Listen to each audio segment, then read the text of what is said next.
Assalamualaikum warahmatullahi wabarakatuh. Kami dari kelompok 1 ingin mempresentasikan hasil PowerPoint kami bab 4 saling menasehati dalam Islam, yaitu tentang khutbah, tablik, dan dakwah. Anggota kelompok 1, saya Dea Rahma Alia. Saya Ica Novitasari. Saya Iwan Syadid. Saya Iva Nur Yuniar Pratiwi. Saya Muhammad Syafi'i. Saya Mulyana. Saya Nina Leani. Saya Nuril Ramadan. A. Pengertian khutbah, tablik, dan dakwah. Makna khutbah, tablik, dan dakwah hampir sama, yaitu menyampaikan pesan kepada orang lain. Secara etimologi, lugawi atau bahasa, makna ketiganya dapat diuraikan sebagai berikut. 1. Khutbah berasal dari kata khotaba yaktubu khutbah, bermakna memberi nasihat dalam kegiatan ibadah seperti sholat Jumat, Idul Fitri, Idul Adha, istisqa, khusuf, wukuf, dan nikah. Menurut istilah, khutbah berarti kegiatan ceramah kepada sejumlah orang Islam dengan syarat dan rukun tertentu yang berkaitan langsung dengan keabsahan atau kesunahan ibadah. Misalnya, khutbah Jumat untuk sholat Jumat, khutbah nikah untuk kesunahan akad nikah. Khutbah diawali dengan hamdalah, salawat, wasiat takwa, dan doa. 2. Tablik. Tablik berasal dari kata balago yubalik tablik, yang berarti menyampaikan, memberitahukan dengan lisan. Menurut istilah, tablik adalah kegiatan menyampaikan pesan Allah Subhanahu wa Ta'ala secara lisan kepada satu orang Islam atau lebih untuk diketahui dan diamalkan isinya. Misalnya, Rasulullah SAW memerintahkan kepada sahabat yang datang di majelisnya untuk menyampaikan suatu ayat kepada sahabat yang tidak hadir. Dalam pelaksanaan tablik, seorang mubalik, orang yang menyampaikan tablik, biasanya menyampaikan tabliknya dengan gaya dan retorika yang menarik.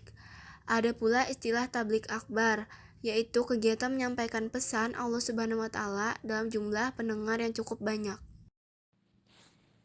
3. Dakwah. Dakwah berasal dari kata da'a, yad'u, dakwah, yang berarti memanggil, menyeru, mengajak pada sesuatu hal.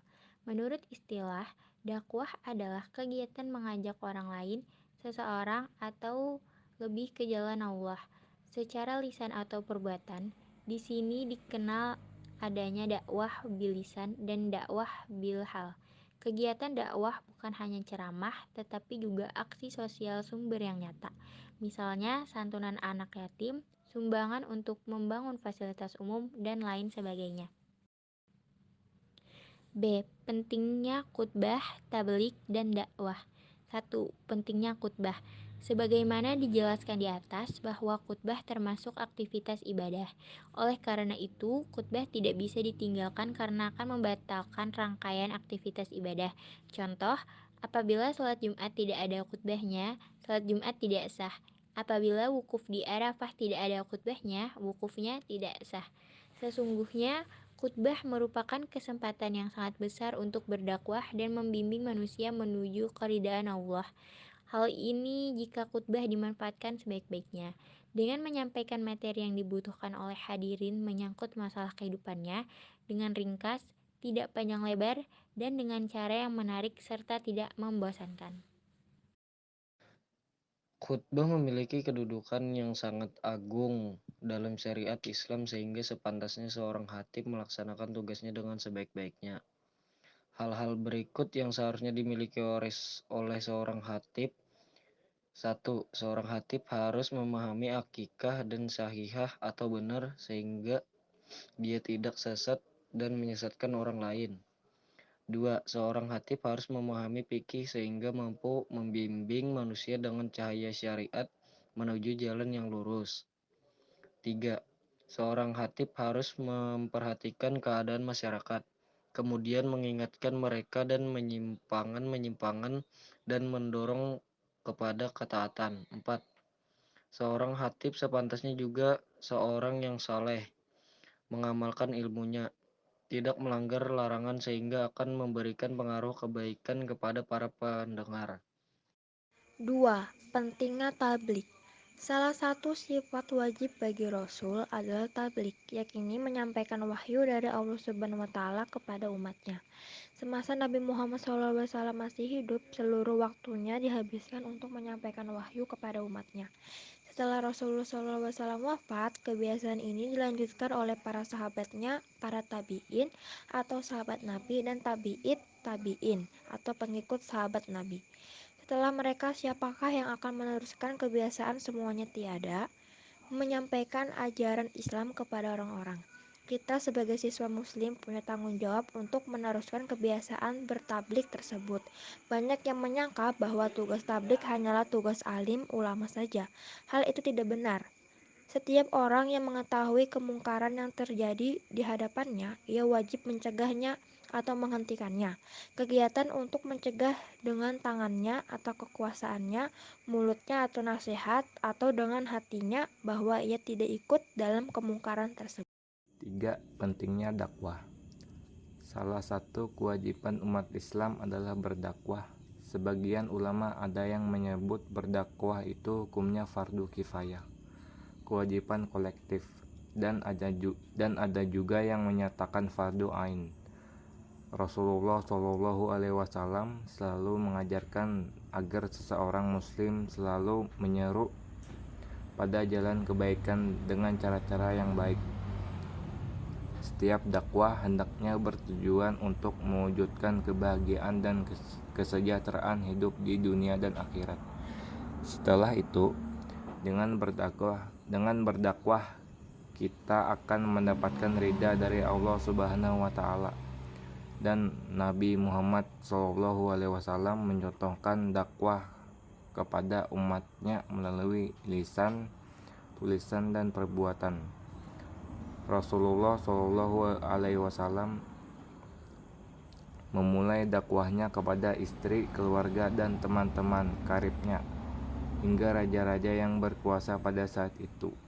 Di antara raja-raja yang mendapatkan surat atau risalah Rasulullah SAW adalah Kaisar Heraklius dari Bizantium, Mukaukis dari Mesir, Kisra dari Persia, Iran, dan Raja Najasyi dari Habasyah, Ethiopia. Ada juga metode dakwah yang bisa dilakukan seorang muslim menurut syariat. Takum minkum ummatun yad'una ilal khairi wa ya'muruna bil ma'rufi wa yanhauna 'anil munkar wa ulaika humul muflihun. Artinya, dan hendaklah di antara kamu ada segolongan orang yang menyeru kepada kebajikan, menyuruh berbuatnya makruf, dan mencegah dari yang mungkar, dan mereka itulah orang-orang yang beruntung. C. Ketentuan khutbah, tablik, dan dakwah. 1. Ketentuan khutbah. A. Syarat khatib. Yang pertama, Islam. 2. Balik. 3. Berakal sehat. 4. Mengetahui ilmu agama. B. Syarat 2 khutbah. Yang pertama, khutbah dilaksanakan sesudah masuk waktu zuhur.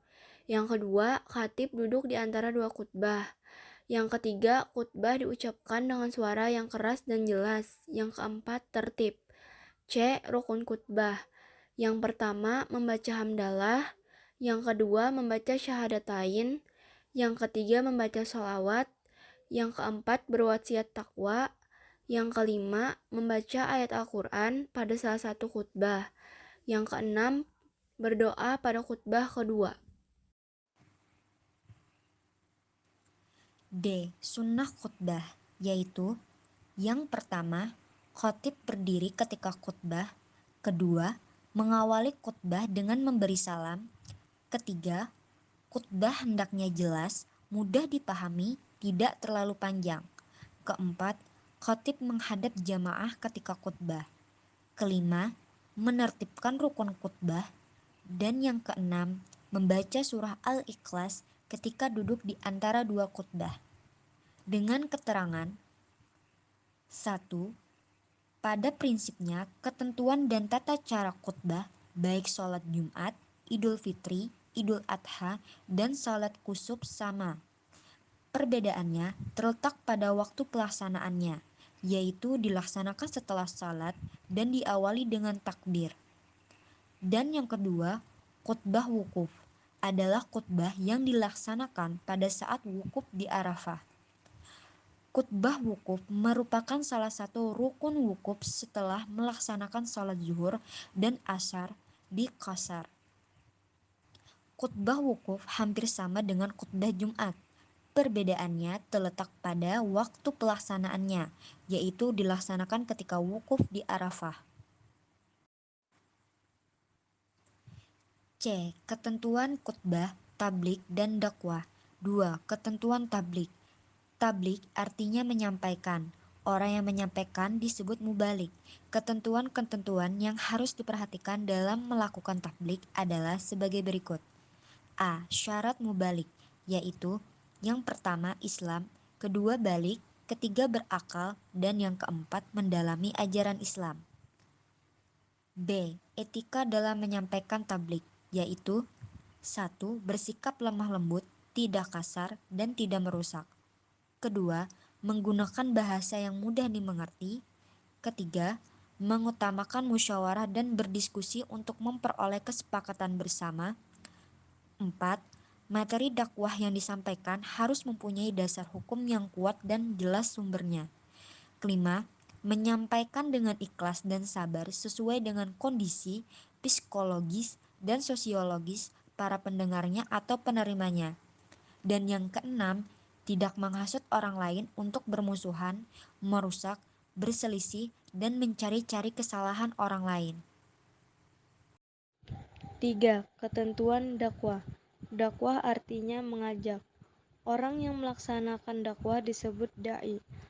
Ada dua cara berdakwah, yaitu dengan lisan atau dakwah bilisan dan dengan perbuatan dakwah bilhal. Ketentuan-ketentuan yang harus diperhatikan dalam berdakwah adalah seperti berikut. A. Syarat da'i. 1. Islam, 2. Balik, 3. Berakal, 4. Mendalami ajaran Islam.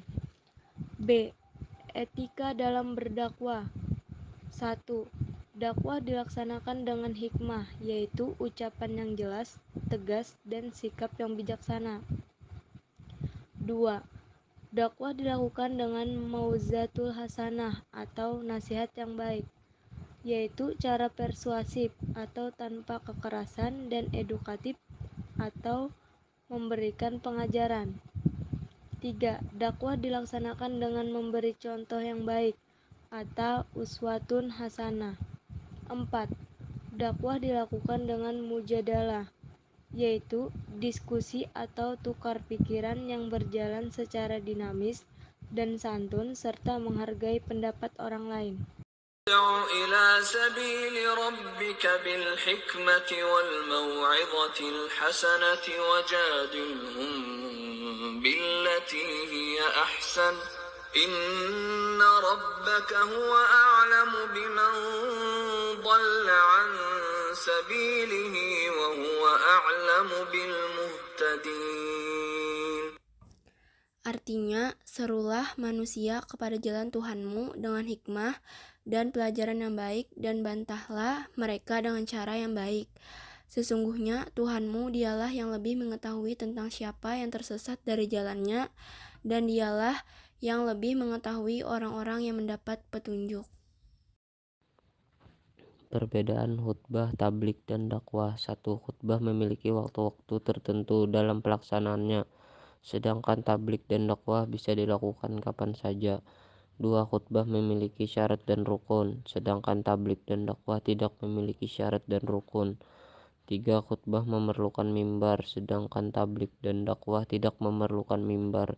4. Khutbah dilakukan oleh seorang khatib yang hendaknya memiliki pengetahuan yang pasti tentang Islam, sedangkan tablik dan dakwah tidak demikian. 5. Khutbah dilakukan secara khusus dengan memiliki tata cara tertentu, sedangkan tablik dan dakwah tidak. 6. Pelaksana khutbah disebut khatib, sedangkan tablik disebut mubalik dan dakwah disebut dai atau juru dakwah. Sekian presentasi atau penjelasan materi tentang khutbah, tablik, dan dakwah dari kami kelompok 1. Mohon maaf apabila ada kekurangan dalam penjelasan materi tersebut. Kami akhiri. Wassalamualaikum warahmatullahi wabarakatuh.